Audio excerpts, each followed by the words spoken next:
Las profecías del apóstol Pablo sobre el romanismo.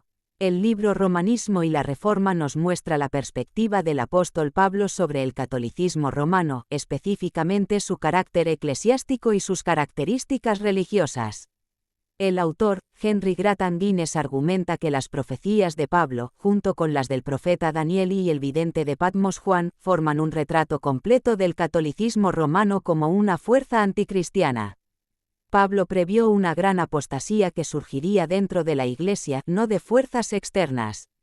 Esta apostasía estaría encabezada por líderes corruptos que se desviarían de la fe y abrazarían las doctrinas de demonios. En la primera epístola a Timoteo, Pablo describe esta apostasía como caracterizada por la hipocresía, las mentiras y las conciencias cauterizadas. También profetiza la prohibición del matrimonio y la imposición de restricciones a los alimentos, lo que indica un enfoque en la religiosidad externa y el ascetismo sobre la verdadera santidad. En la segunda epístola a Timoteo, Pablo describe a los líderes de esta apostasía como personas con una apariencia de piedad, pero negarían la eficacia de su poder. Serían hipócritas eruditos que engañarían a los demás con una falsa apariencia de santidad. En la segunda epístola a los tesalonicenses, Pablo habla del hombre de pecado, un poder maligno que surgiría del misterio de iniquidad que ya estaba en funcionamiento en su época. Este hombre de pecado se exaltaría a sí mismo por encima de Dios, engañaría a la gente con señales y prodigios mentirosos y perseguiría a los verdaderos creyentes. Aunque la frase hombre de pecado puede interpretarse como un individuo, el contexto sugiere que se refiere a una sucesión de individuos o una dinastía.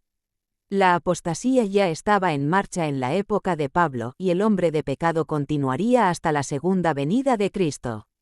Esto implica que el hombre de pecado abarca un período de tiempo demasiado largo para un solo individuo. Pablo también menciona un poder de restricción, el que detiene que impediría la plena manifestación del hombre de pecado hasta que fuera quitado. La Iglesia primitiva identificó este poder de restricción como el Imperio Romano gobernado por los Césares. La eliminación de este poder, es decir, la caída del Imperio Romano, allanaría el camino para el surgimiento del hombre de pecado. Al comparar las profecías de Pablo sobre el hombre de pecado con las profecías de Daniel sobre el cuerno pequeño, se observa una clara similitud. Ambos poderes son romanos, surgen tras la caída del Imperio Romano, se exaltan contra Dios, comienzan de forma pequeña e insignificante, pero crecen hasta alcanzar un gran poder, afirman ser maestros de los hombres y persiguen a los santos. Pablo predice que el hombre de pecado será finalmente destruido por la segunda venida de Cristo.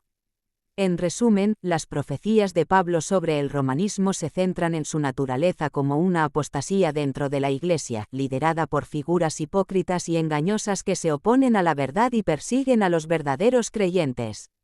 Esta apostasía estaría encabezada por una dinastía de poder simbolizada como el hombre de pecado, es decir, el papado o el sistema papal que se exaltaría a sí mismo por encima de Dios y perseguiría a los santos hasta su destrucción final en la segunda venida de Cristo.